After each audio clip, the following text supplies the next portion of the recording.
कौन जीता, कौन हारा, आखिर ये हुआ क्या सब कुछ, इस पर हमारी नजर बनी रहेगी और हम आपके घर में रहेंगे आपके साथ। मेरे साथ बहुत ही भारी भरकम पैनल यहाँ पर मौजूद है और ये किसी तारुफ के मौजूद नहीं है, क्योंकि ये रोजाना की बुनियाद पर आपके घर में आते हैं, आपसे मिलते हैं। इलेक्शन से पहले आप इन्हें ग्राउंड में कवरेज करते देखते रहे, जो माहौल और सूरत हाल रही उस पर तज्जिए और तबसरे भी आप तक लेकर आए हैं। मेरे साथ हैं हसन निसार साहब, नदीम मलिक साहब, तलत हुसैन साहब, शहजाद चौधरी साहब, मुनीफ फारूक हैं हमारे साथ, उसके बाद अफसार साहब हैं, किरण खास तौर पर इस्लामाबाद से यहाँ पहुंची हैं, इफ्तिखार साहब हैं, इलेक्शन पे काफ़ी नज़र रखी हुई है। आप में से बहुत से लोग ग्राउंड तक गए हैं, लोगों से मिले हैं, उनके जज्बात को जाना है। कुछ लोग तज्जिए और तबसरे दे रहे हैं कि माजी से क्या कुछ मुख्तलिफ होगा। यकीनन हम आप सबसे जानने की कोशिश करेंगे कि आपकी अपनी तैयारी क्या है 8 तारीख की, अपने इलेक्शन के लिए पता कर लिया कि बूथ कहाँ पर है। इस तरफ आने से पहले आपके लिए हम एक खास तौर पर रिपोर्ट लेकर आए हैं कि समा टीवी किस तरीके से आवाम के साथ जुड़ा रहा है, ये लोग आपसे किस तरह बात करते रहे हैं और किस तरीके से वो तमाम मामलात, वो तमाम बातें जो आप कहना चाहते हैं, जो आप उम्मीद रखते हैं, वो हम समा के जरिए उन तमाम कानों तक पहुंचाने की कोशिश करते रहे हैं कि कुछ सोच लें अब की बार अगर आप मुंतखब नुमाइंदा बनना चाहते हैं। इस पर एक नजर डालते हैं। समा हेडक्वार्टर से इलेक्शन सेल तक जदीद टेक्नोलॉजी के साथ बिछाएंगे बाएतमाद खबरों का जाल। एहसन इकबाल साहब के हल्के में मौजूद गुड दौड़ लगाते हैं, देखते हैं जीता कौन है। मैदान भी खुला है, सवार भी तगड़े।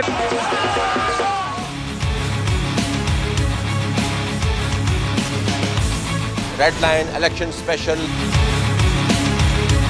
आपको वोट बैंक कहते थे कि पीटीआई उठा के ले गए। हमें बड़ी ख्वाहिश है कि कोई जेन्युइनली हमें रिप्लेस करे।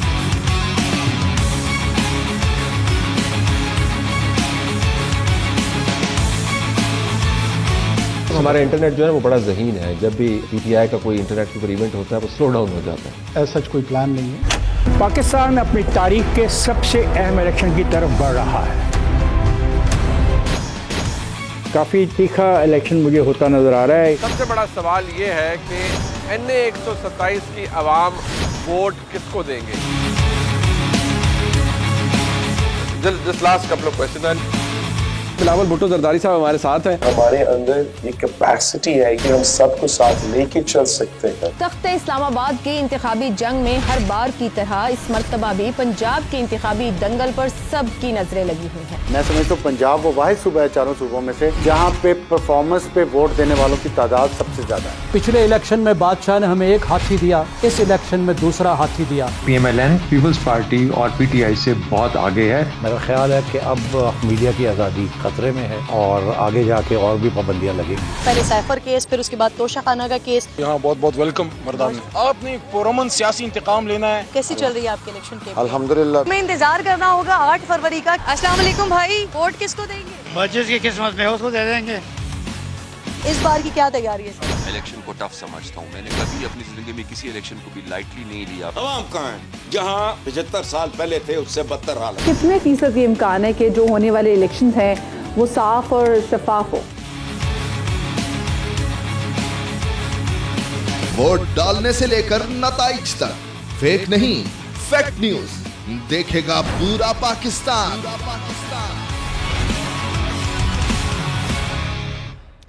तो समा टीवी मुस्तकिल आपके साथ जुड़ा हुआ है ये बताने के लिए कि कौन कौन आपके इलाके में खड़ा हो रहा है, आपके पास ऑप्शंस क्या मौजूद हैं, वो मैनिफेस्टो क्या लेकर आ रहे हैं।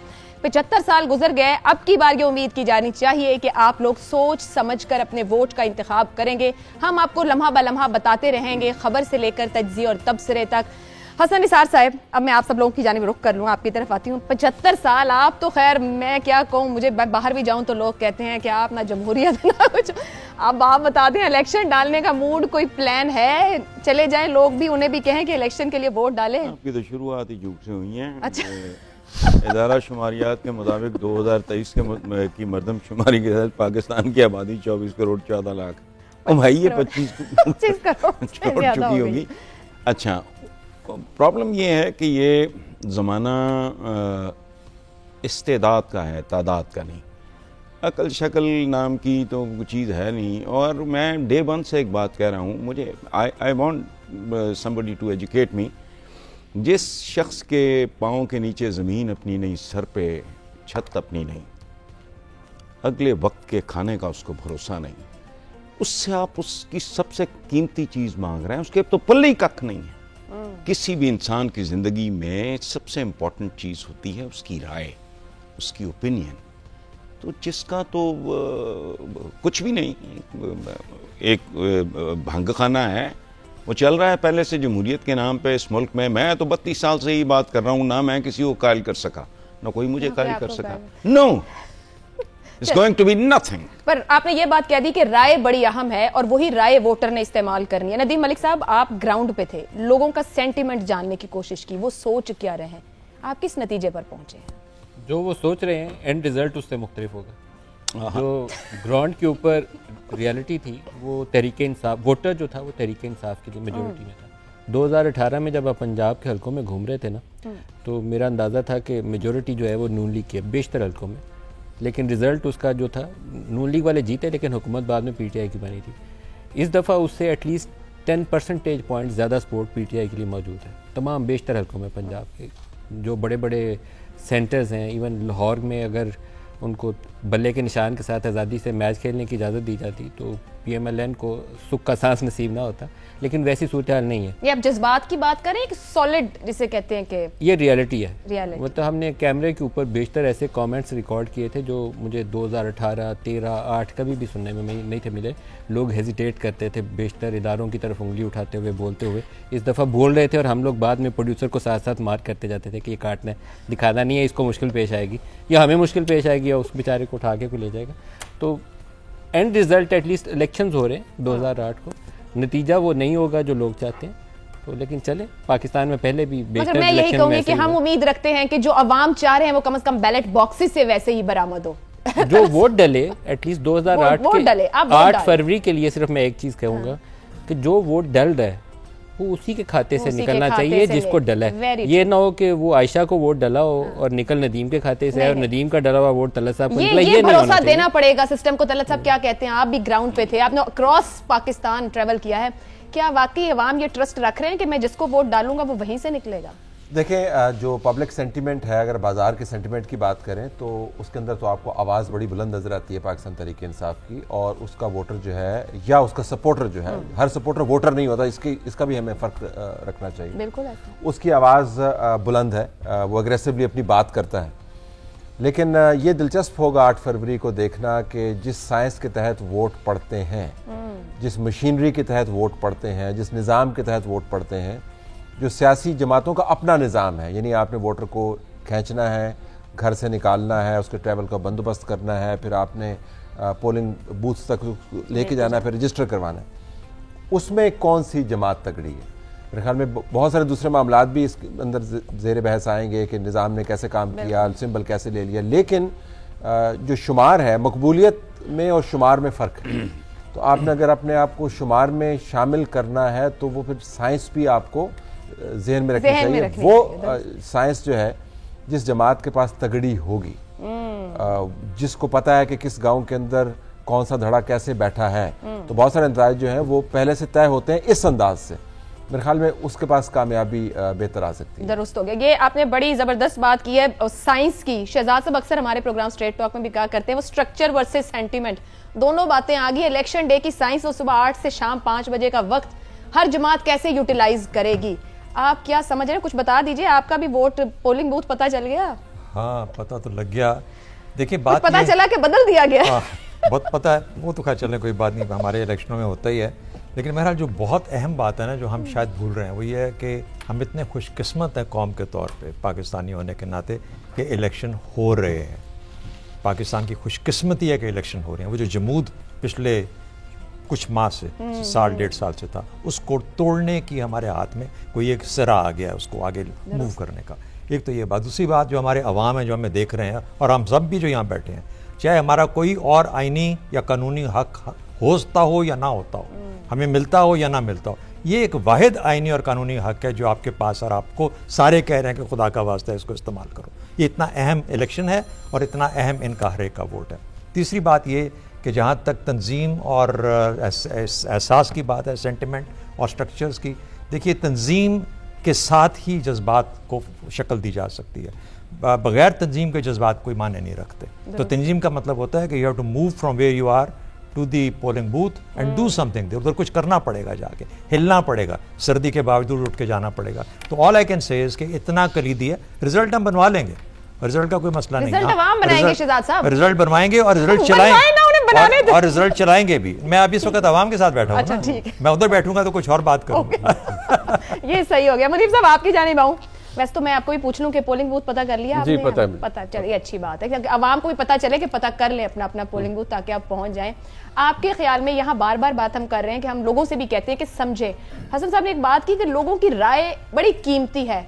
क्या हमारा वोटर जब आप लोगों को मिल रहे हैं वो जज्बातियत का शिकार है या समझ रख रहा है कि बड़ी कीमती चीज मेरे पास है, इस्तेमाल दुरुस्त होना चाहिए? देखिए, ख्वाहिश तो यही है कि हर एक को अपनी इस राय की अहमियत का एहसास होना चाहिए और पता चलना चाहिए, बड़ा वाइजली इसका इस्तेमाल भी होना चाहिए।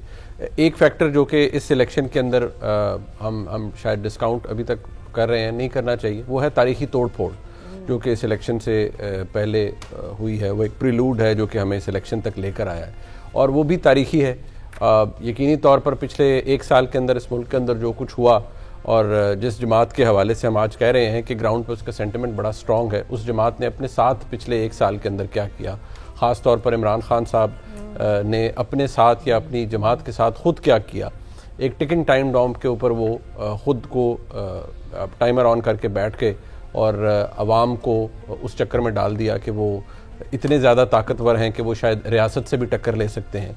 फिर नेचुरल बात है जब आप it may sound crude, it may sound harsh, लेकिन शायद फिर यही है जिसे हम दायरों का सफ़र कहते हैं। आप जब सियासी तौर पर किसी का गला काट के इक़्तिदार में आते हैं तो फिर आपको ये याद रखना चाहिए कि एक वक्त आएगा कि आपका भी सियासी तौर पर गला काटा जाएगा और शायद हम वही उसी जगह खड़े। मतलब वो मैं ये बात कहूं कि हम हर बार कहते हैं ओह ये तो पहली बार हो गया, शायद 75 साल में ऐसा कभी नहीं हुआ था। रिसेंट भी अगर हम पीछे पास्ट की बात कर लें, जब मुस्लिम लीग नून के साथ हो रहा था, उस वक्त के वजीर आजम के साथ हो रहा था, इससे पहले कभी ऐसा नहीं हुआ किसी सिटिंग प्राइम मिनिस्टर के साथ। और फिर हमने अनफोल्ड होती देखी चीजें कि वो जैसे बन रही थी वैसे ही अनफोल्ड होती चली गई जितने लोग इन्वॉल्व थे। अब हम जहाँ खड़े हैं, एक और पार्टी के लीडर उस पार्टी के साथ जो मुनीब साहब कहते हैं तारीखी हो रहा है, ये क्या नतीजा देगा हमें? ये इलेक्शन करेगा अपनी, जिसे कहते हैं फ्री एंड फेयर? तारीखी हो रहा है ऐसे एग्री नहीं करता। अच्छा, ये बदकिस्मती से हमारे मीडिया को शौक होता है। हम भी जब रिपोर्टिंग करते थे कोशिश करते थे कि highest in the history, Nadeem Malik मेरे साथ गवाही देंगे कि कपास की फसल, हम दोनों इकोनॉमी की रिपोर्टिंग करते रहे, जब कपास की फसल होती थी तो हम कहते रिकॉर्ड क्रॉप दिस ईयर, वो हमें लिखने का बड़ा दिल करता था। तो हम मीडिया में एक आदत है हर चीज़ को बताना कि जो मैं बता रहा हूँ आज वो सबसे बड़ा है। वरना तो आप पूछ लें, इधर हमारे दोनों सिरों पे दो हमारे बुजुर्ग बैठे हुए हैं, 75 साल की आपने बात की है, वो तारीख 75 साल की बता देंगे। इन्होंने कितनी बार ब्रेकिंग न्यूज़ दोनों बुजुर्गों ने ये फोड़ी होगी, ये तो इम्यून हो गए, नॉर्मल हो गए होंगे इस सब के साथ। इसीलिए तो मायूसी इतनी फैलाते हैं, ये इम्यून हो गए हैं ना जी, ये कुछ नहीं फर्क पड़ना है। मैं बात ये करना चाहता हूँ, इनकलाब या होगा या इर्तिका होगा, दो रास्ते हैं तब्दीली के, बेहतरी के। हमारे पास क्या हो रहा है? ये रेवोल्यूशन या एवोल्यूशन, हम एवोल्यूशनरी रास्ते पे चल रहे हैं ना। मसला ये हमारे यकसुई नहीं है। हमारे बुजुर्ग हमें कहते हैं जलाओ, घिराओ, उड़ा के रख दो। हम जो है दरमियान में फंसे हुए हैं, यंग जनरेशन और बुजुर्गों के। हम ये समझते हैं कि एक इर्तिकाई मराहिल तय करेंगे तो हम आगे जाएंगे। और जो आपने अभी तारीखी बात की है ना, और हर एक को इसी में से गुजरना पड़ता है।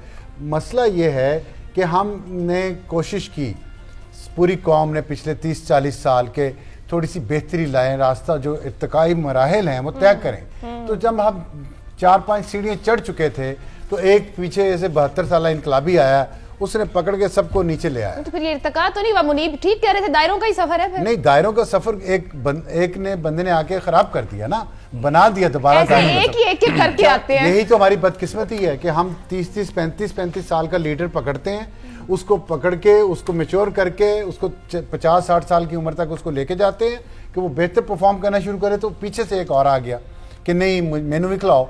वो जो मेनू भी खिलाओ वाली बात हुई है, वहाँ से गड़बड़ हुई है। ये जो आज आप कह रही हैं, ये बक्सों से क्या निकलेगा, मेरा नहीं ख्याल हमें कौम को इतनी ज़्यादा मायूसी या नेगेटिविटी देनी चाहिए। हमें कौम को ये बताना चाहिए आज कि यही रास्ता है, रास्ते दो हैं, चुन लें। बिल्कुल ठीक। सारे आए, कुर्बानी दें, खाएं गोलियां, अपने अपने वोट का पैरा में बैठ के वोट जहां डालने जाएं उसका पैरा भी टैंकों के आगे लेट जाएं या बैलेट बॉक्स पे अपना वोट डालें। एक काम करें, ये नहीं हो सकता आयशा बख्श कि हम इस वक्त 26 टेम्परेचर में बैठ के कोट टाइयां लगा के कौम को कहें कि बस इनकलाब ले आओ, ऐसे नहीं आएगा। बिल्कुल एक रास्ता चुन लें और वो रास्ता ये कि ठीक है हम घड़े में गिरे हुए हैं, आहिस्ता आहिस्ता बाहर निकलने की कोशिश करें और ये 8 फरवरी उसका एक मौका है, कोशिश करें, अल्लाह बेहतरी करेगा। किरण, आप भी ग्राउंड पे गई हैं, क्या लगता है कि वोटर तैयार बैठा है कि बस 8 फरवरी आए और मैं जा रहा हूं वोट डालने, मैं खुश हूं तो भी मुझे गुस्सा है किसी पे तो भी मैं गुस्सा निकाल? अच्छा, यही बात, thank you so much Ayesha, यही बात मैं बार बार अपने एक्स्ट्रो में कर रही थी। ये जो बात मलिक साहब कर रहे हैं, तलत साहब कर रहे हैं, हमें नज़र आया, पीटीआई का वोटर नज़र आया, लेकिन जो सबसे ज़्यादा चीज़ जो मुझे तकलीफ दे रही थी ना, 2013 में भी ऐसी सिचुएशन नहीं थी, 2018 में भी ऐसी सिचुएशन नहीं थी, जो 2024 के इलेक्शन में मुझे नज़र आई। वोटर बहुत ज़्यादा नाउम्मीद है, वो वोट डालना ही नहीं चाहता, ना वो पीटीआई को वोट डालना चाहता है, ना वो पीएमएलएन को वोट डालना चाहता है, ना वो पीपल्स पार्टी को वोट डालना चाहता है। वो कहता है मेरा वोट जब मैं जिसको वोट करूँगा उसके लिए वो इस्तेमाल ही नहीं होगा तो फिर मैं वोट क्यों डालूँ। तो एक तो मैंने बार बार ये बात करने की कोशिश की कि खुदा के लिए वोट डालेंगे, आपका हक है, ये इस मुल्क का हक है। सेकेंडली ये कि जो पीटीआई की हम बात कर रहे हैं ना, ये मुझे भी नज़र आया, ये मुझे केपीके में और कराची में, सिंध में नज़र आया, लेकिन इंटरेस्टिंगली ये आपको केपीके में मर्दान में मुझे नज़र नहीं आया। अच्छा। मर्दान में मुझे मौलाना फजल रहमान साहब की जमात स्ट्रॉन्ग नज़र आई, मुझे एएनपी ज़्यादा स्ट्रॉन्ग नज़र आई बनिस्बत इसके कि जो पाकिस्तान तहरीक इंसाफ 2 दफ़ा हुकूमत बना चुकी है। एक और मैं आपको इंटरेस्टिंग फैक्ट देती हूँ, 2013 के इलेक्शन में पाकिस्तान तहरीक इंसाफ की मकबूलियत थी, 2018 के इलेक्शन में उस पाकिस्तान तहरीक इंसाफ ही थी की मकबूलियत उससे ज्यादा हो गई, ठीक है। लेकिन 2013 में पीटीआई के हारने की जो वजह थी वो था उनका तंजीमी सेटअप, वो सबसे बड़ा मसला था। एक आप अपना जो आपका एक वोटर है उसको आप घर से निकाल के पोलिंग बूथ तक कैसे लेकर आते हैं, उनका ये बहुत बड़ा मसला था।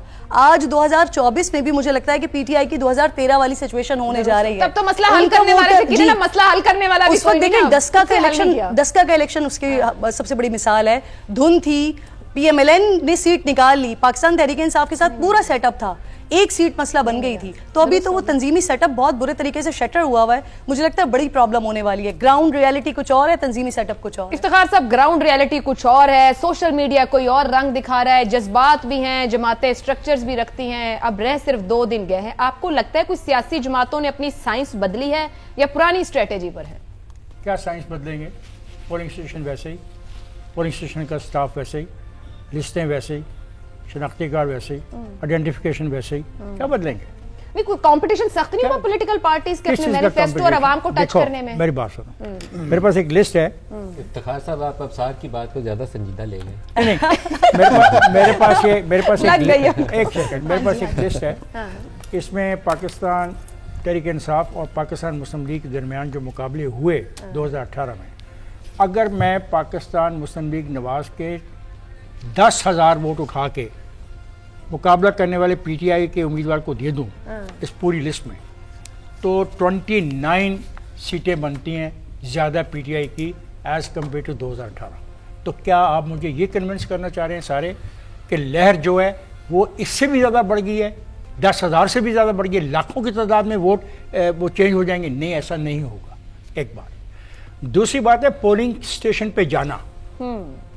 94,000 पोलिंग स्टेशन है पाकिस्तान में, और ये कहानियां सुनाई जाती हैं, कुछ डब्बे उठा ले जाएंगे, ऐसा कर लिया जाएगा, ऐसा कुछ नहीं होने वाला। अच्छा, कोई लहर है भी या नहीं है? मुझे नहीं पता, इतने दोस्तों मैं आपसे पूछ रही हूं ना, मैं इस तरह गया नहीं लोगों के पास। मेरे पास तो फैक्ट बात तो कर रहे हैं, मैं तो फैक्ट पे बात करता हूँ, मैं तो डेटा पे बात करता हूँ, मैं तो लोग इसमें मुस्कुराने की बात नहीं है। लेट मी कोट 3 NA 100 कैसर अहमद शेख मुस्लिम लीग के जीते 76,415 वोट लेके, जुल्फकार अली शाह पीटीआई के हारे 75,827 वोट लेके, मैंने इनको 10,000 वोट उठा के मुस्लिम लीग के दे दिए। इस सारी एक्सरसाइज के बावजूद मैं कहता हूँ पूरे मुल्क में 21 सीटों का फर्क पड़ता है, 21 सीटों।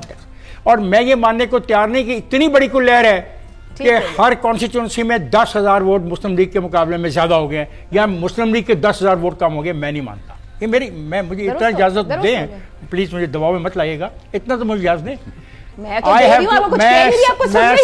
एक साफ बात करना चाहता हूँ, लोगों को बहकाओ मत। जमहूरियत में उनका ईमान खत्म मत करो। और एक बात याद रखना, मैं ऑन रिकॉर्ड कह रहा हूं, मैं तो एक बंदे को कह रही हूं वोट डालने जाएं, आप सबको भी कह रहे हैं। मैं सबको कह रहा हूं, अगर एक दफा पाकिस्तान के लोगों को इस जमहूरी अमल पे एतमाद खत्म हो गया तो फिर जो खराबियां जन्म लेंगी उसके जिम्मेदार हम सब होंगे। बिल्कुल, बहुत अच्छी बात की, यही मैं कहने की कोशिश। अच्छा आयशा, मैं आपको एक बात बताना चाहती हूँ, एक और पता है, ये जो आप बार बार कह रही है ना वोटर आपने पता कर लिया, अब बड़ी नई टेक्नोलॉजी आ गई है। हम सबके नंबर्स पे जहाँ जहाँ जो वोटर जहाँ पर हमारा है, जहाँ वोट है हमारा, वहाँ हमें कॉल्स आ रही हैं। कभी वो नईमुर रहमान साहब की कॉल आ रही होती है, तो कभी कहीं किसी और पार्टी से, तो ये तो बड़ा अच्छा हो गया है। पाकिस्तान मुस्लिम लीग नवाज नाम की पार्टी, पाकिस्तान मुस्लिम लीग नवाज नाम की पार्टी है, उसके भी सरबराह ने एक मैसेज किया, और ये किसने रवायत डाली है? पीटीआई ने। सो वो लोग बट ये फ्यूचरिस्टिक टूल्स हैं, यस वेरी, तो let us talk about future.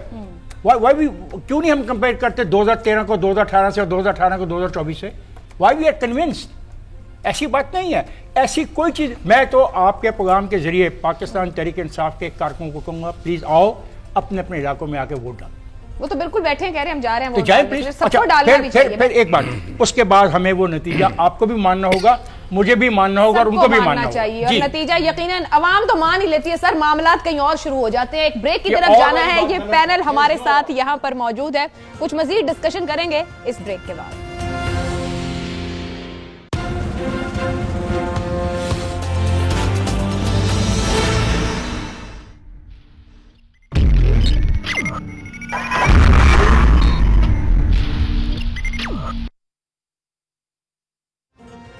समा की खुसूसी इलेक्शन ट्रांसमिशन में आपको खुशामदीद कहेंगे। मेरे साथ पैनल मौजूद है और इस ब्रेक में भरपूर किस्म की गुफ्तगू हो चुकी है, एक दूसरे की राय से इख्तिलाफ करते हुए, और मुझे बहुत इस बात का अफसोस है कि आप इससे मायूस महरूम रह गए हैं। कोशिश करूंगी कि फिर दोबारा ये गुफ्तगू, लेकिन अभी आपको लेकर चलेंगे इलेक्शन सेल की जानिब।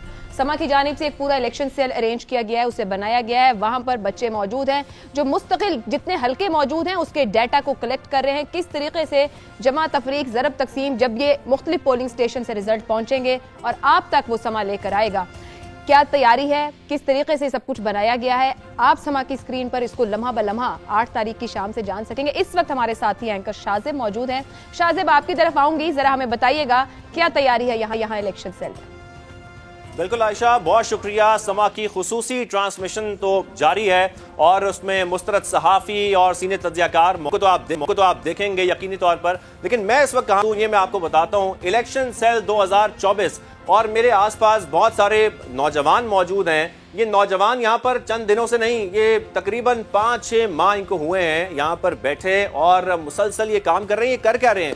आप तक बर वक्त इन्फॉर्मेशन तो पहुँचानी है, हल्कों की नताइज भी पहुँचाने हैं और सही नताइज पहुँचाने हैं, लेकिन ये भी बहुत ज़रूरी है कि आपको ये भी बताया जाए ताकि आप मवाजना कर सकें कि माजी में 2013 में, 2018 में, 2008 में इलेक्शंस में क्या कुछ हो चुका है, किन हल्कों में काम हुआ, किसने काम किया, किसने नहीं किया। तो ये तमाम जो नौजवान यहाँ पर मौजूद हैं, ये डेटा कलेक्शन कर रहे हैं, ये मुसलसल काम कर रहे हैं इन इलेक्शंस में, ताकि आप तक वो तमाम इंफॉर्मेशन 2024 में पहुंचाई जा सके, ताकि आप समझ सकें कि किस उम्मीदवार का इंतखाब करना है। तो नौजवानों, आप लोग रेडी हो, तैयार हो? यही जज्बा, इन तालियों की गूंज से हम समझ सकते हैं कि ये वो जज्बा है नौजवानों का, और यही जज्बा हमें लोगों का चाहिए ताकि वो हक़े जमहूर का इस्तेमाल कर सकें।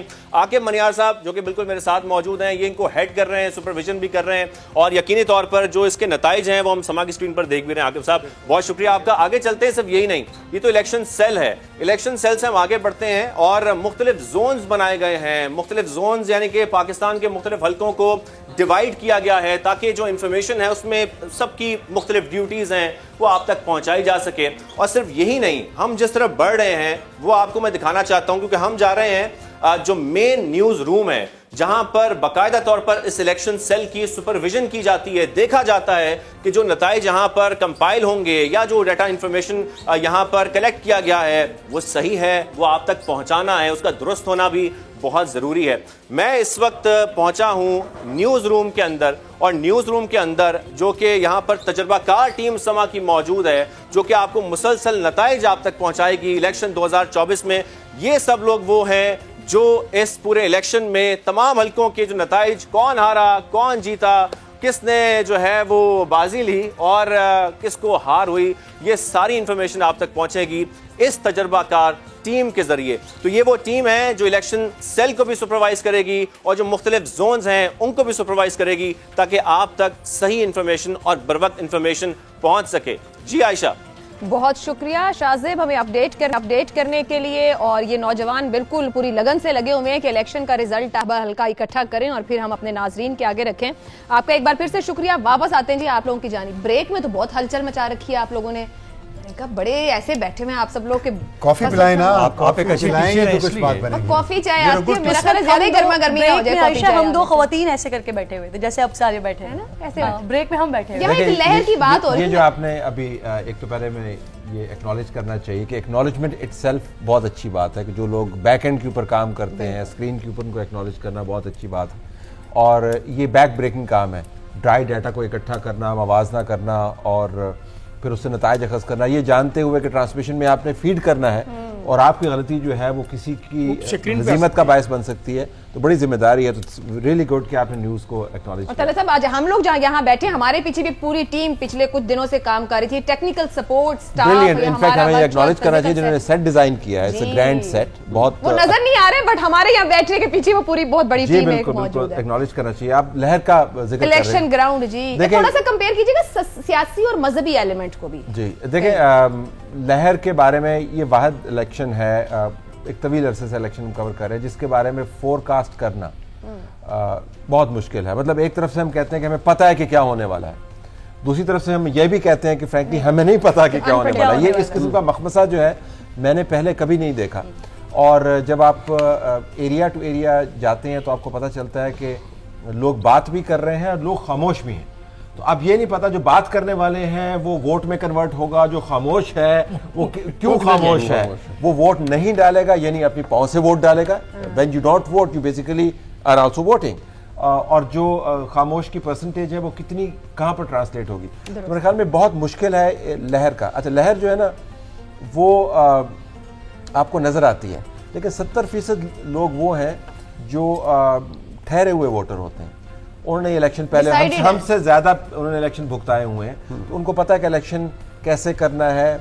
हल्के की सियासत बड़ी अहम है, लोगों के मसाइल अपनी जगह पर। हसन निसार साहब ने जिक्र किया कि लोगों की राय जो है वो बहुत सबसे कीमती चीज़ है उनकी, और अगर वो राय जो है एक नलके के ऊपर बिक रही है या आप उनको पैसे दे के उनसे राय ले रहे हैं तो मसला है। लेकिन एट द सेम टाइम यही वोट है, यही वोट है। हम उसके ऊपर एतराज एक जुमला ऐड करता हूँ। देखिए, लहर को भी तरतीब चाहिए, अगर तरतीब नहीं होगी तो कभी लहर नहीं बनेगी। ये एक बुनियादी उसूल है। लेकिन और दूसरी बात इसको इस इलेक्शन की खूबसूरती क्या है, बेशक हम कहें कि बड़ा ठंडा है, ऐसा है वैसा है, इतनी तेजी नहीं आई, किसी एक पार्टी का जिक्र किया जाता है। ये एक ऐसा इलेक्शन है जिसके अंदर के नॉन, जिसको हम एज्यूम कर रहे हैं कि ऐसा होगा, इज अगेंस्ट द अननोन।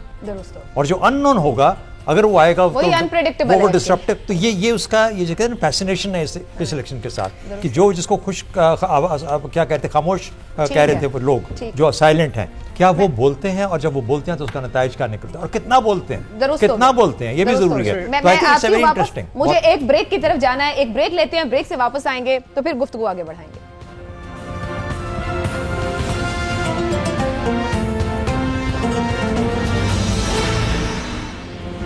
समा की इलेक्शन ट्रांसमिशन में आपको एक बार फिर खुशामदीद कहेंगे। हसन निसार साहब, ये 24 के इलेक्शन को क्या माजी के किसी इलेक्शन से मिलाया जा सकता है, और आप सपोर्टर बड़े रहे हैं जमातों के, वोटर क्यों नहीं बनते हैं?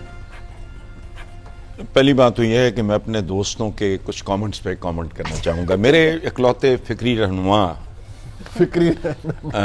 इफ्तिखार साहब ने कहा था कि जमहूरियत पे अवाम के ईमान की बात की, जिस दिन होगी मैं उसके ईमान की हिफाजत करूँगा, जिस दिन आएगी।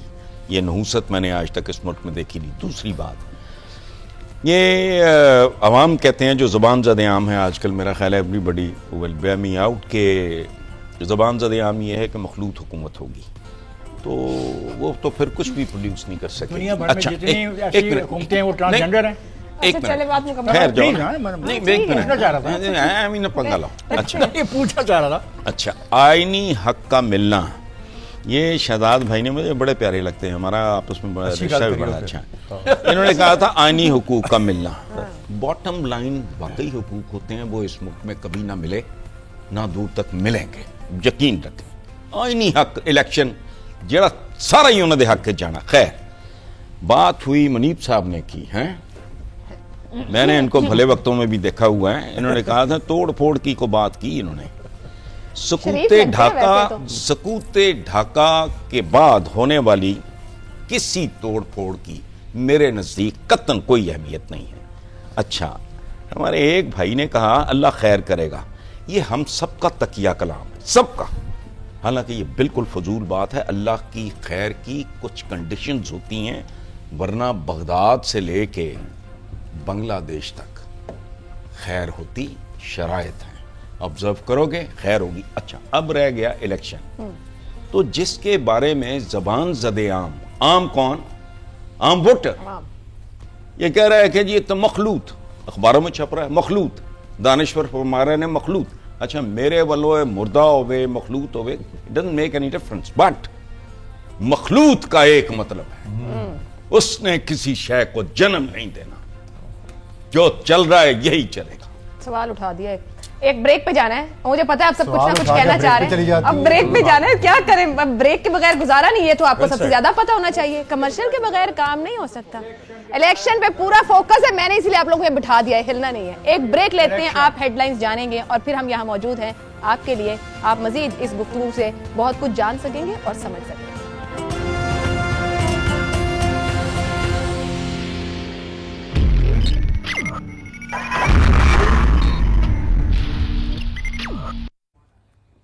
इलेक्शन 2024 वोट पाकिस्तान के लिए समा की खुसूसी ट्रांसमिशन लेकर हम आपके साथ हैं। ये भारी भरकम पैनल मेरे साथ है, वजन नहीं कर रही, तजर्बे की बात कर रही हूँ, ज़हनी वुसअत और सोच की बात कर रही हूँ। किस तरीके से इलेक्शन की तैयारी जारी है, क्या इंतजामात हैं, इलेक्शन डे की साइंस क्या है, सियासी जमातें कितना जोर लगा रही हैं, क्या वो कुछ बदल कर इस बार अवाम को दे रही हैं या अवाम फैसला करके बैठे। इसी पर हमारी गुफ्तगू जारी है।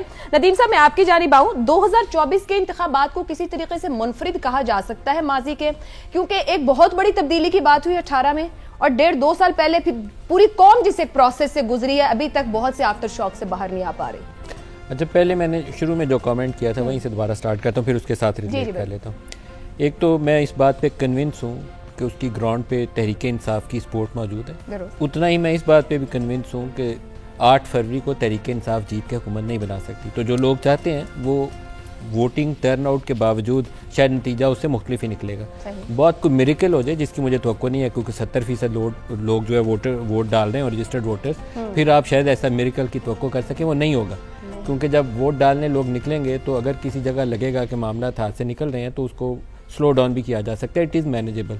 तो आउटकम जो है माजी से आप रिलेट करना चाहती हैं, कौन सा ऐसा इलेक्शन है जो एक्सपेक्टेशन जो लोग सोचते हैं कि ऐसा होगा तो नतीजा उसके बिल्कुल मुताबिक आया हो, या तो हम कहते हैं कि ये साइकिल्स जिसमें हम गुजरते हैं वो ख़त्म हो गए हैं, अब लोगों की विल है इस प्रोसेस, इर्तकाई, अभी अफसार ने एक लफ्ज़ यूज़ किया था, इर्तकाई प्रोसेस है, एवोल्यूशनरी प्रोसेस है, उससे हम आगे बढ़ेंगे। IJI के ज़माने से बहुत पीछे नहीं हमने जाते, वो लोगों को याद नहीं होगा, 88-90 से शुरू हुए थे। इस्टेब्लिशमेंट ने बंदे चुन चुन के IJI बनवाई थी और उस वक्त मकसद ये था कि बेनज़ीर को इक़्तिदार से बाहर कैसे रखना है, सिक्योरिटी रिस्क कहते थे उसको। फिर वो नवाज शरीफ वज़ीर-ए-आज़म बन गया, फिर वो लगा ज़्यादा तगड़ा हो गया, अगले 30-35 साल उसको नीचे गिराते हुए गुजर गए इस्टेब्लिशमेंट के कि अब तगड़ा हो गया, अब इसको नीचे कैसे गिराना है। फिर 2010-11 से उसी इन्वेस्टमेंट के साथ इमरान खान को खड़ा करना शुरू किया और अगले 30 साल अब उसको गिराते हुए लगाएंगे, अगर वो ज़िंदा रहा तब तक। उसकी उम्र नहीं है, अल्लाह उसकी सेहत सलामत रखे, लेकिन 70-74 ईयर्स ओल्ड पर्सन, तो लेकिन ये जितना अरसा उसका बाकी है वो इसी लड़ाई में गुजरेगा। तो ये तजर्बात हम करने बंद क्यों नहीं करते, मैं इस पर मेरी अकल से तो ये बहुत ही बाला चीज़ है। हर उस तजर्बे को वो 10 साल बाद दोहराते हैं और तवक्को करते हैं कि इस दफ़ा नतीजा मुख्तलिफ निकलेगा। ये IJI भी यही तजर्बा था और फिर वही इमरान खान का 2018 का जो सेटअप बनाया गया था, सेम तजर्बे को रिपीट किया गया था इस जोम के अंदर कि ये हाइब्रिड सेटअप है, सामने इमरान खान पॉपुलर क्रिकेटर है, पीछे से बैठ के हमने निज़ाम चलाना है। It failed miserably. 9 मई ना होता अगर हमने पहले सोचा होता कि पार्लिमान के ऊपर हमला शमला नहीं करवाना, फैज़ाबाद जो कुछ हुआ है वो हमने नहीं करवाना, 2024 उससे ज़्यादा बिटरली फेल करेगा। इसी नवाज शरीफ को हमने IGI से बनवाया था ना, फिर 20-25 साल उसको जद्दा भेजा, फिर हमने उसको लंदन भेजा, फिर हमने उसको अटक जेल में भेजा। तो अब हम डिफरेंट क्यों मिरेकल एक्सपेक्ट कर रहे हैं कि नहीं अब हम सबको अकल आ गई, अब हम सियाने हो गए हैं। इस दफा जो हम सेटअप तैयार करने जा रहे हैं ना, ये इमारत खड़ी रहेगी। मैं इसी बात को ना, ये जो आप कह रहे हैं नहीं आ रही थी तलत साहब, वाकई नहीं आ रही, क्योंकि इस बार ये भी कह रहे हैं कि जो यंग वोटर है उसकी बहुत बड़ी तादाद है। मतलब कुल वोटर का कम से कम 46% वो है जो 18 से 35 साल की विंडो के अंदर है। क्या वो मुख्तलिफ सोच रहे हैं? क्या वो अपनी सोच दिखाएगा, वो नजर आएगी नतीजे में? देखें, नदीम जो एनालिसिस कर रहे हैं वो जूम आउट एनालिसिस है। जब आप लार्जर पिक्चर को देखते हैं, आपने अभी जो सवाल किया वो जूम इन एनालिसिस है कि आप निटी ग्रिटी के ऊपर जाएं और आपको पता चले कि ग्राउंड की सूरत हाल क्या है।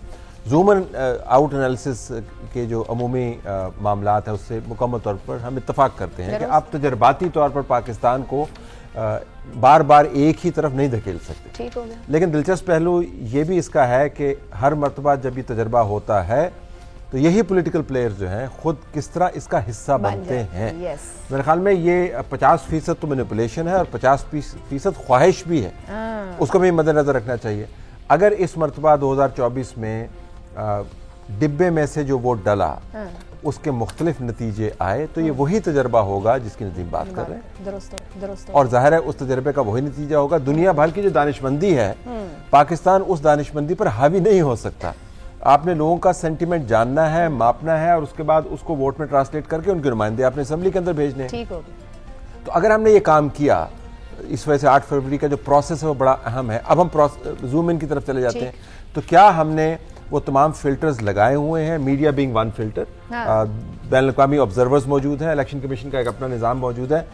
तो मैं तो फिर भी ये कहूँगा कि जो मकबूलियत की लहर है, हमने कहीं पर बहुत बड़ा कोई एहतजाज नहीं देखा। बदतरीन हालात के अंदर भी सियासी जमातें अपने कायदीन के ऊपर जब मसाइब आते हैं उसके ऊपर रद्द-ए-अमल का इजहार करती हैं, वो रद्द-ए-अमल नहीं देखते। आप कह सकते हैं कि हालात बहुत ख़राब हैं, आजकल बहुत ज़्यादा सख्ती है, लोगों को उठाया जाता है, लेकिन ये हालात पहले हम देख चुके हैं। ये हालात, और फिर ये भी कहा जा सकता है ये हालात, जैसे भी आपने बात की मैनिपुलेशन और ख्वाहिश की, अब्सार साहब, तो कहीं ना कहीं पॉलिटिकल प्लेयर्स भी अपना रोल प्ले कर रहे होते हैं, वो साइड पर होते हैं, मैनिपुलेशन के लिए बीच में आ रहे हैं, तो ख्वाहिशात की वजह से किसी दूसरी पार्टी को के लिए। देखिए ये बहुत सिंपलिस्टिक व्यू आप लेती हैं। अच्छा। आप जैसे जो एक तजिया निगार हैं, मतलब आप ये कहें कि पॉलिटिकल प्लेयर्स का कोई भी हाथ कहीं ये मैंने नहीं कहा, मैं तो पूछ रही। नहीं, आप पूछे तो मुझे बताने देंगी तो मैं जवाब दूंगा। देखिए बात ये बहुत सिंपलिस्टिक व्यू ये कह देना कि जी एक उनका कारोबार है, उनका प्रोफेशन है पॉलिटिक्स, सियासत एक कारोबार है। हम मीडिया हमारा प्रोफेशन है फॉर द टाइम बीइंग।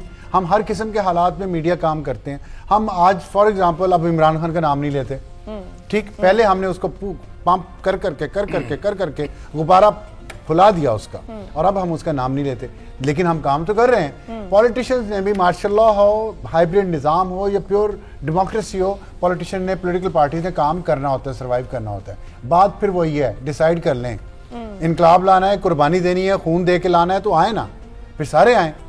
ये तो नहीं है कि आप कहें कि हाँ इनकलाब लाना है लेकिन बड़े सुकून के साथ एयर कंडीशन गाड़ी में, बम प्रूफ गाड़ी में बैठ के, ऐसे नहीं आएगा।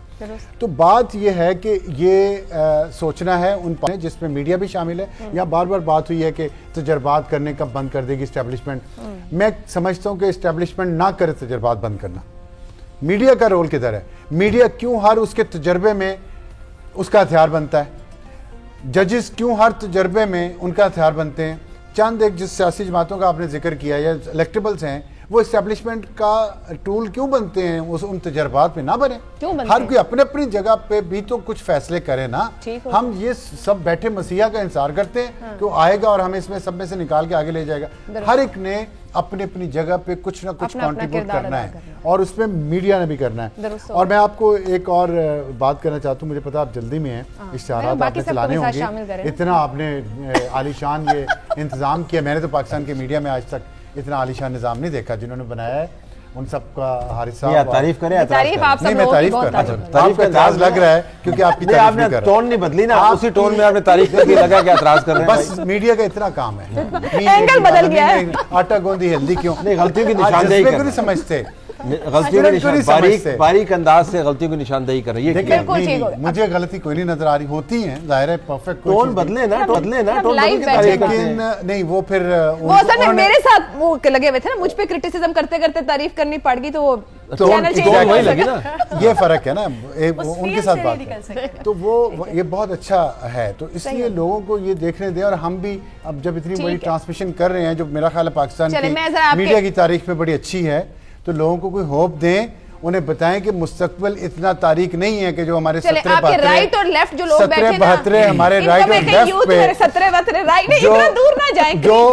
देखिए, मुझे याद आ रहा है ये शतरंज की वसात है और दोनों साइडों पे उच्चे बुर्ज लाहौर से बैठे हैं और हम बीच में फंसे हुए हैं पाकिस्तानी, तो इन्हें क्या थोड़ी सी उम्मीद दें। मैं जरा एक जुमला उम्मीद के लिए आप दोनों से जो साइड्स पर है, मुनी पहले आप और फिर किरण, क्या उम्मीद? नहीं ये नहीं वो तब्दीली यहाँ तो रहने दे फिलहाल के लिए, इफ्तिखार सब देंगे बिल्कुल, और वो देते हैं इस बात पे। जी नहीं, मेरे ख्याल में उम्मीद की बात आई थिंक वो डिवोर्स नहीं हो सकती फ्रॉम द रियलिटीज। आप खाली ये बात नहीं कर सकते, मैं उस व्यू को सब्सक्राइब नहीं कर सकता कि आप उम्मीद की बात करें लेकिन उसका उम्मीद का ग्राउंड रियलिटी से ताल्लुक कोई ना हो। हमने यहाँ पर कोई यूटोपिया तो नहीं पेंट करना चाहिए, कमाल है जी, बड़ा बेहतरीन काम हो रहा है और बड़ी बेहतरीन जमहूरियत की मिसालें आज कायम की जा रही हैं।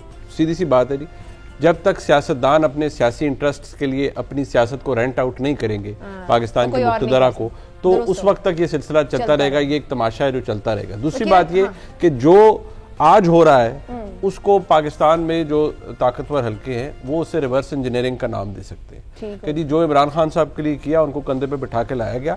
अब मसला ये है कि प्रोजेक्ट्स फिर जब तक इस तरह के होते रहेंगे ना तो फिर आप कुछ नई तब्दीली नहीं ला सकते, वही सब कुछ होगा। किरण, आप समझती हैं सिर्फ पॉलिटिशियन का रोल है? साहब ने बाकी भी सबके ऊपर मलबा डाला। बेसिकली वो जो आप होप की और उम्मीद की बात कर रही हैं ना और रियलिटी की बात कर रही हैं, तो अगर हमने यहाँ पर बैठ के रियलिटी और होप पर, उम्मीद पर बात करना शुरू की ना तो हमारा चैनल चेंज कर दिया जाएगा, हमें पीटीवी समझा लोग उम्मीद की बात नहीं सुनना चाहते। लोग यही सुनना चाहते हैं कि हम यही बैठ के बात करें कि जी तजर्बात होते रहे, फिर पहले इमरान खान को लाया गया, फिर अब किसको लाया जा रहा है, अब कितने लोग हैं, किस तरह, लोग ये सुनना चाहते हैं। ये क्यों नहीं समझते कि वही लाने वाले हैं, वही लाने वाले हैं। और लोग ये नहीं समझना चाहते। जब आप अपने आगाज में भी पूछा कि ग्राउंड पर जाकर क्या पता चला, जब मैंने लोगों से ये पूछा कि बताएं आपके इलाके के मसाइल क्या हैं, लोगों को नहीं मालूम।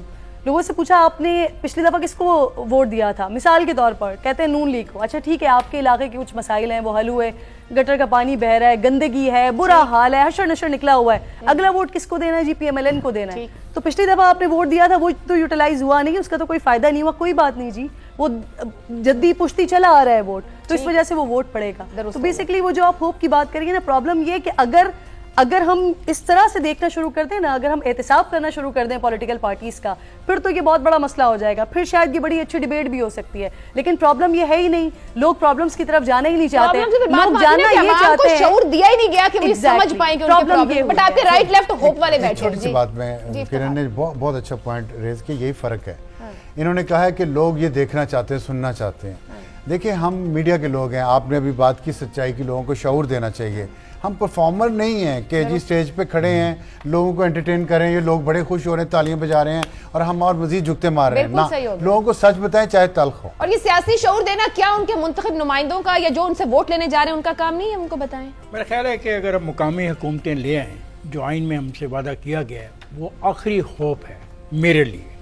ये सारी जो तनकीद हो रही है, ये सारे जो तबसरे हो रहे हैं, इनका जवाब सिर्फ एक है। मुकाम पूरे मुल्क में मुकामी हुकूमतों का क्याम कैसे, आइन में जो 3 अख्तियारात का वाज़ेह तौर पे उनको कहा गया वो उनको दें, फिर लोगों की उम्मीद ज़्यादा होगी, बिकॉज डिसेंट्रलाइज हो जाएगी।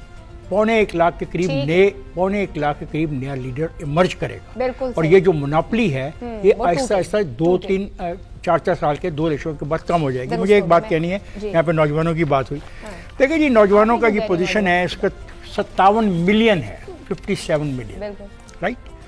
पिछली दफा 1/4 वोटर जो नौजवान था 2018 में उसने वोट डाला, ठीक है। नॉर्मली वो वोट नहीं डाल रहे।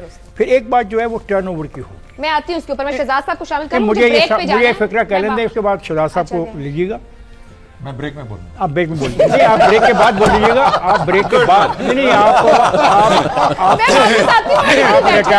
रिटायर्ड लोग, आप वो लोग जो रिटायर्ड हो जाते हैं वो ब्रेक में ही बोलते हैं और बाद आके समझ आती है कुछ भी आपने कहा। मकामी हुकूमतों की बात मैं कमेंट चाहती हूँ, क्यों नहीं पावर शेयर करने को हमारी एलीट तैयार होती है? क्या प्रॉब्लम है पावर देने में? देखिए इस वक्त जो मसला है ना सबसे बड़ा पाकिस्तान का, वो ये मुकामी हुकूमतें तो रह छोड़ दें थोड़ी देर के लिए। अभी तो मेन हुकूमत बनाए आज के दम। सर कहीं भी देखे पावर शेयर करते डरते देखे, आपको टाइम नहीं दे रहे। सबसे पहली बात यह है कि आप मेन हुकूमत बनाए, ये उसका दिन है।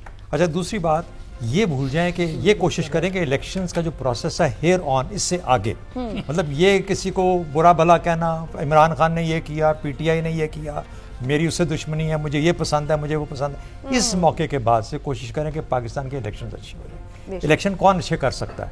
इलेक्शन कमीशन अच्छे कर सकता है, लोग अच्छे कर सकते हैं, इंतजामिया अच्छे इलेक्शन कर सकती है। अगर वो कर देंगे तो क्रेडिबिलिटी इतनी रह जाएगी कि जो जीतने वाला है उसकी कोई ना कोई इज्जत तो रह जाएगी और वो पाकिस्तानी अवाम ये कहेंगे कि यार ठीक तरीके से आया है, शायद हमारे काम कर ही दे, शायद हमारे मुल्क का कोई भला हो ही जाए। तो ये जो क्रेडिबिलिटी है ना इसको गेन करने की कोशिश करें। 3 दिन की बात है, 5वें दिन इंशाल्लाह हम यही मैदान होगा और मैं होंगे, हम होंगे और इफ्तार साहब होंगे और अफसार होंगे। एक ब्रेक पे जाना है, ब्रेक से वापस आऊंगी तो हसन निसार साहब से जानेंगे जो अगर और शायद से चीजें चल रही हैं तो वाकई जो अवाम सोच रही है उसके हिसाब से नताइज आएंगे या फिर नहीं, इस ब्रेक के बाद।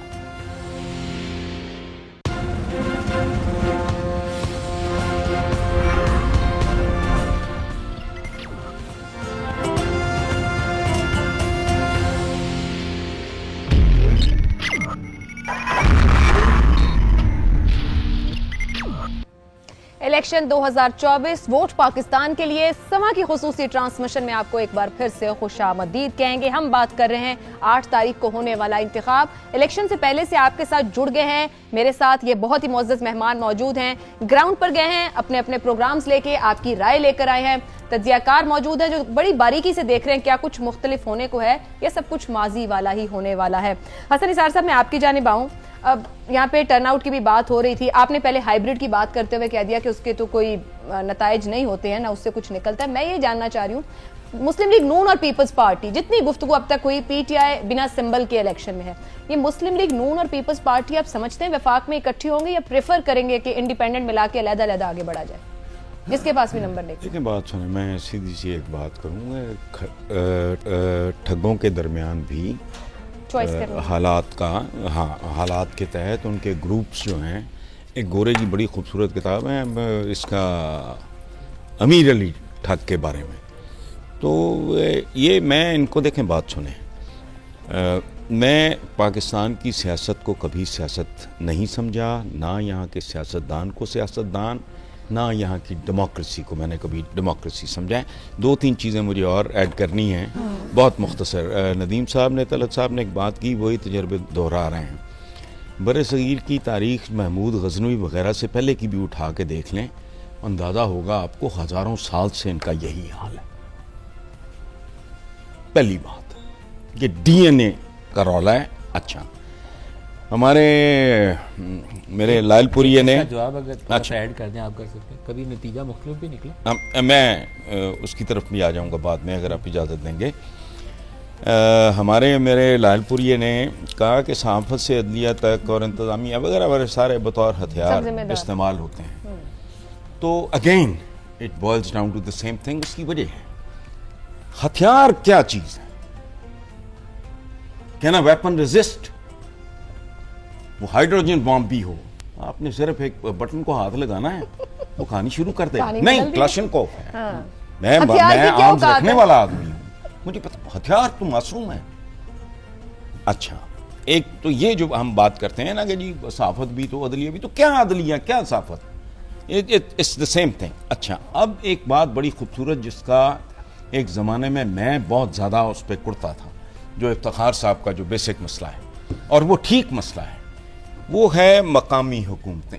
Again it boils down to DNA. How Abdullah Awais 2 दफ़ा मेरे बेटों की तरह है, वो एमपीए रहा है, उसके जो वालिद थे वो हमारे बहुत मेरे बड़े भाइयों की तरह थे, तो हम उनको कहते थे पाया भैंस। ये जब परवेज़ मुशर्रफ साहब के ज़माने में ये हुआ ना, ये औरतें वारतें भी आई को पता नहीं किधर क्या है, ये वो समझ गया ना, ये वो बुनियाद, ये क्या हुकूमतें, मकामी हुकूमतें टाइप में ना। तो भैया आया मेरे उधर ना बेलीपुर फार्म हाउस पे, बैठे गपशप लगा रहे, तो मैंने कहा भैया ऐ तो कम चंगा हो गया, मकामी हुकूमत ये वो, तो मुशर्रफ साहब ने ठीक किया, कह काम मार के, बहुत खूबसूरत आदमी था। उसने कहा बात सुन यार, ये चंद हफ्ते पहले मैंने इन सबको बुलाया तो औरतें इकट्ठी होकर मेरे पास आ गई जो कोई इलेक्ट हुई थी, मुझे वो टेक्निकली मुझे वो टप, तो कहता मुझे आके कहती हैं कि कौदी हुकूमत ते कदे असी पता नहीं मैंबर बने, अज पहली बारी एक बोतल डिजी है, ये बहावल नगर की मैं बात कर रहा हूँ, अज एक बोतल डिजी है। मैं क्या भैया ਇਹਦਾ ਕੀ मतलब, मैंने कहा अज पीण नूं एक बोतल लभी है, क्या दी लानत है इहो जी हुकूमत है। So this is what we are.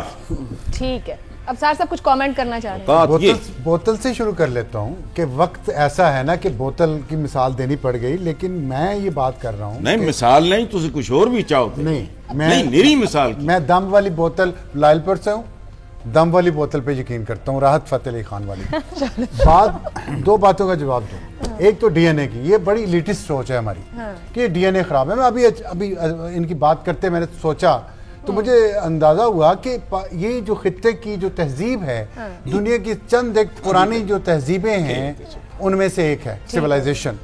आप मेहरगढ़ की देख लें, आप ये हड़प्पा की देख लें, मोहनजोदारो की तारीख क्या है, जो भी है, चित्रौल, एक मिनट है, हर जगह चित्रौल होती थी। मसला ये है कि हमें एहसास कमतरी का हम शिकार है, वो निकलती नहीं है। गोरा मारे तो खुश होते हैं, ब्राउन मारे तो नाराज होते हैं। हर जगह चित्रौल होती थी, यूरोप में भी चित्रौल ही रही है। खैर वो बात लंबी हो जाएगी। तो डीएनए में कोई मसला नहीं है। तहजीब सबसे बड़ी थी, अंग्रेज आया, 25% ऑफ वर्ल्ड जीडीपी सिर्फ सब कॉन्टिनेंट का था।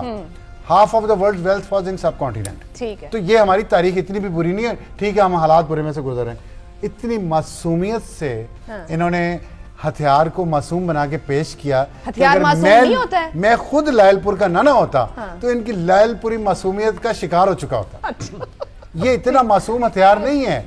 हम जीते जागते इंसान हैं, हमें नहीं है, यही तो रोल है। पैसे पे चलते हैं, हम मफादात पे चलते हैं, हम उसके मुताबिक अपनी पॉलिसीज बनाते हैं, हम उसके मुताबिक लोगों को शऊर देते हैं या नहीं देते, या उन्हें मायूसी देते हैं। ये हमारे अपने उस पर डिपेंड करता है।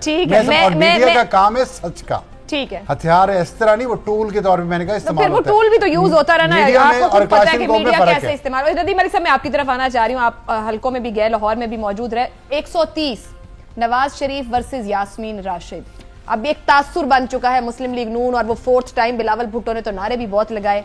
हल्के के हालात देखकर क्या समझते हैं? बहुत ही आसान है, नवाज शरीफ जीत जाएगा। लेकिन अगर यास्मीन राशिद कैंपेन कर रही होती तो फिर सूरत-ए-हाल मुख्तलिफ होती। उसकी तंजीम अगर ग्राउंड पे होती तो सूरत-ए-हाल मुख्तलिफ होती। वो सूरत-ए-हाल नहीं है, इवन नहीं है फील्ड दोनों के लिए। अगर एक तरफ से बैटिंग कर रहा है तो दूसरी तरफ से बॉलर उठा लिया जाए, या अगर जो बैटिंग साइड है उसके सामने आके बाउंसर फेंकते जाएं और उसको अंपायर नो बॉल ना दे। पीछे अपना पूरा जोर भी नहीं लगा पा रही, नहीं लगा सकी। जो उस सूरत हाल तो यह है कि उनका जो लगे कि एग्रेसिवली कैंपेन कर रहा है, उसके खिलाफ 2-4 पर्चे हो जाते हैं, या भतीजा बन जाए, या फैमिली में से कोई बंदा पकड़ा जाता है, तो उनके लिए सूरत हाल बराबर नहीं है, यकसा नहीं है। लाहौर बहुत बड़ा शहर है और सारे हल्के बड़े अहम हैं। खुद नवाज शरीफ साहब को पूरा खानदान भी लाहौर में ही किसी न किसी हल्के में, हर जगह इतनी सहूलत है उनको। लाहौर में पहली दफा एंटी PMLN इतना सेंटीमेंट मैंने देखा है पिछले 3-4 इंतखाबात में, पहले कभी नहीं देखा। मेरा ख्याल था कि 13 में और 18 में नून लीग बहुत तगड़ी थी, इस्टेब्लिशमेंट ने बड़ा जोर लगा के तो PTI की हुकूमत बनवाई थी 18 में। उस वक्त नून लीग बड़े आसानी से पंजाब हुकूमत बना लेती, मरकज में भी उनकी सीटें ज्यादा होती, बहुत जोर लगाना पड़ा उनको। जनूबी सूबा पंजाब महाज बनाया और पता नहीं क्या कुछ किया। फैसलाबाद के बाद जगह ऐसे थे कि हम 18 के इंतखाबात के अंदर कैमरा लेके जाते थे, 150-200 लोगों का एक मोहल्ले में जाके कमेंट रिकॉर्ड करते थे। बड़ा अच्छा रियलिस्टिक सर्वे बनता था। एक पूरे आपको 700-800 लोगों का सैंपल साइज मिल रहा हो।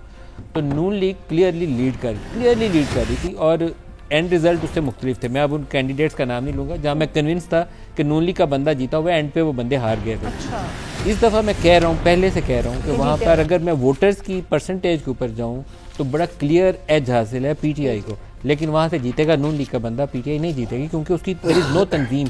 8 को वो वोट डलवाना पड़ता है, वोटर को मोबिलाइज करना पड़ता है, जगह बतानी पड़ती है, लेके जाना पड़ता है। जमात कहाँ पर है? ना बल्ला है ना जमात है। उन्होंने करना है ना, जब सब था अब जब नहीं है। तलत साहब देखिए PTI even in the best of times कभी वो मुनज़्ज़म जमात नहीं रही।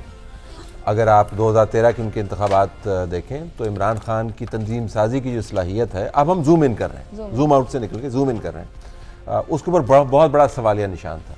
2018 में जब उनका पीक टाइम आया, जब उनके पास मौका था, तो उन्होंने अपनी तंजीम को आउटसोर्स कर दिया और उस आउटसोर्सिंग के नतीजे में उनको बहुत क्लियर पाथ मिल गया। जीडीए भी बन गई, बाप भी बन गई, जीप भी आ गई, साउथ भी उनके साथ सारा मिल गया, हनीफ अब्बासी भी उठाया गया, मिलियन थिंग्स हैपेंड। बाप पार्टी कुछ भी करना नहीं पड़ा, खुद से कुछ भी नहीं करना पड़ा। अच्छा, उसके बाद फर्दर आउटसोर्सिंग कर दी, गवर्नेंस उन्होंने जल बाजवा के हवाले की आधी, जल फैज के हवाले की आधी, तो उन्होंने तंजीम बनाई नहीं। ये जो जमातें जिनके बारे में बार बार तज़किरा करते हैं कि ये वरासत पे चलती हैं, वरासत के साथ साथ उन्होंने निज़ाम भी बनाया हुआ। पीपल्स पार्टी की सियासत से आप इत्तेफाक करें ना करें, आप सिंध के अंदर जाएंगे, आपको उनकी तंजीम अच्छी या बुरी काम करती नजर आएगी। पंजाब में काम करती नजर आएगी। नवाज लीग की अपनी एक कैंपेन मौजूद है, जमात इस्लामी की तंजीम मौजूद है, टीएलपी की तंजीम मौजूद है, एमक्यूएम भी टूटी फूटी तंजीम मौजूद है, अपनी जगहों पे मौजूद है। पीटीआई हम सबको पता है, जब इमरान खान के जिन्होंने इंटरव्यूज किए हैं, जिन्होंने उसको करीब से देखा है, उसने कभी तंजीम नहीं बनाई। और मेरे ख्याल में सिंबल के डिसीजन को अगर आप मिनहा करके देखें, जो चीज उस फैसले के दौरान हमारे सामने आई कि कितने बौद्धे अंदाज से आपको बुनियादी काम जो है आप नहीं कर पाए। तो अब चूंकि तंजीम का इम्तिहान है, अब क़यादत का इम्तिहान नहीं है, नहीं तो फिर क्या होगा? शहजाद साहब। अच्छा, मैं जूम आउट करना चाह रहा हूँ। चले आप जूम आउट। और जूम आउट करने के बाद दो लालपुरियों के बीच में कोई गुफ्तगू करना चाह रहा हूँ, कहते हैं कोई पागल ही होगा जो दो लालपुरियों के बीच में बात कोई करेगा, लेकिन उधर से बात पिक करते हुए दोनों तरफ से ये मसला क्या है, ये क्यों जूम आउट करने के बाद ये क्या वजह है कि ये ताकत, देखिए ये ताकत का हसूल है ना, हमारी गलती, मेरी नाकिस अक्ल के अंदर ताकत का हसूल हमने लेने का हासिल करने के लिए हमने ताकत को ही बुनियाद बना लिया, नहीं ताकत इस्तेमाल करते हैं ताकत को हासिल करने के लिए। ये तो दलील का खेल है, सियासत तो दलील की बात है, सियासत तो अक्ल की बात है। कारोबार में दलील होती है? नहीं, कारोबार तो नहीं है ना। अभी यहीं पे बात हुई थी। देखें अभी हम बहुत बेहतर उम्मीद देने की कोशिश कर रहे हैं लोगों को। तो अगर अक्ल की बात है तो मुझे बताइए कि अक्ल की फिर या कमी है किसी जगह पे, या एप्लीकेशन की कमी है, या सोचने के अंदाज की कमी है। क्योंकि जो लोग आपके हाथ से ताकत छीनते हुए या छीनते हुए लगते हैं, नजर आते हैं, उनकी भी अकल भाई इसी स्टॉक से निकले हैं ना। तो किस स्टॉक से क्यों निकल, क्यों ये वजह है कि मेरे पॉलिटिकल एस्टैब्लिशमेंट के पास वो कंट्रोल नहीं है जो कि उस तरफ को शिफ्ट होता हुआ हर वक्त नजर आता है। क्या वजह? ये क्या बंदूकों से और तोपों से और दानों से उन चीजों से फायर करके देते हैं? नहीं, अकल डायलेक्टिक्स खेल है, और डायलेक्टिक के लिए अपने दिमागों को इस्तेमाल करना पड़ता है, सोचना पड़ता है। अगर शॉर्टकट मार के आएंगे तो फिर लोग उसके ऊपर कुछ ना कुछ बातें होती रहेंगी हमेशा। तो ये नहीं हो सकता कि वापस फिर चले जाओ शॉर्टकट लेने के बाद किसी और तरफ बोलो असल में हमें बनाने वाले कोई और है। ठीक हो गया। मुनीब साहब, ताकत और दलील के बीच जो होगा, आप क्या देख रहे हैं 8 फरवरी के बाद?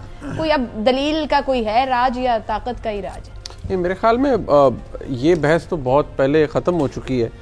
राज तो हमेशा ताकत का ही है, दलील तो आप इस स्टूडियो तक महदूद उसे कर सकते हैं, लेकिन जो एग्जिबिट करता है बाहर जाकर जो चीज़ वो जो अपने आप को मनवाती है वो तो ताकत है। वो तो सियासतदान की तो मजबूरी है फिर सर्वाइव करने के लिए ताकत ही चाहिए। उसमें एक इशू है ना, उसमें एक इशू है। देखिए, मैंने पहले भी कहा था, मैं अब भी कहूँगा कि हमने ये बहस कब छेड़ी, जब हमने इसके ऊपर बात करना शुरू की कि यहाँ यही मवाजना होता है ना लास्ट इलेक्शन से, या जो 2018 के हालात और 24 के हालात, एसेंशियली हम सारे बाय एंड लार्ज वो बीच में उसी के गुस्से में होते हैं। इशू ये है कि हमने भी ये कहा कि या सोच थी एक कि 2018 के अंदर जो हुआ जरूरी नहीं कि 2024 में उसकी रिपीट टेलीकास्ट हो, या कुछ चीजें अगर गलत होगी तो जरूरी नहीं कि वो हो। लेकिन जो 2018 का इफेक्ट ही था, उसने कहा यार आप अपनी जो ये सहाफत और अपनी जो तमाम तज्ज़िया निगारी ने इसे साइड पर रखें। We were the ones who suffered. So we went through it. So अगर हमें किसी ने चॉपिंग बोर्ड पे रखा और हमारे टुकड़े किए सियासी तौर पर, तो फिर ये किसी और के साथ भी होने दीजिए जो उस 2018 के ऑपरेशन का या उस तजर्बे का बेनिफिशियरी था। अब जरा उसको चॉपिंग बोर्ड पर आने दीजिए। आप अपनी ये जो फराख दिली है और ये जो मैग्नेनिमिटी आप दिखाना चाहते हैं दुनिया को कि जी बस बहुत हो गया, अब चलें दुरुस्त समत का तयन हो जाना चाहिए, इसको छोड़ दें। फिर आप छोड़ देते हैं ना, फिर आप वाकई कहते हैं कि या कोई भी वो किसी फिल्म का हीरो तो नहीं बन सकता नहीं जी कि जहाँ हम खड़े होते हैं लाइन वहीं से शुरू होगी, वो तो नहीं हो सकता। आपने ग्राउंड रियलिटी बारी-बारी सबकी बारी आएगी। कितनी इंप्रूवमेंट होगी भाई।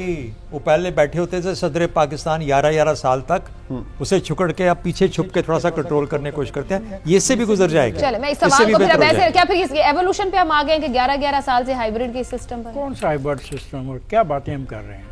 I believe in the people of Pakistan दुरुस्त।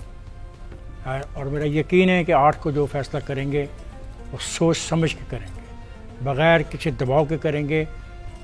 ये जो हम तासर देते हैं ना, कोई दबाव उस रोज होगा, कोई दबाव नहीं होगा, कोई डब्बा नहीं उठा सकता। उससे पहले तो है जो हो गया सो हो गया, वो उसमें हम सब शरीक। अब सब कुछ बदल गया। मुझे अब बात करने देंगे, मुझे बात करने देना।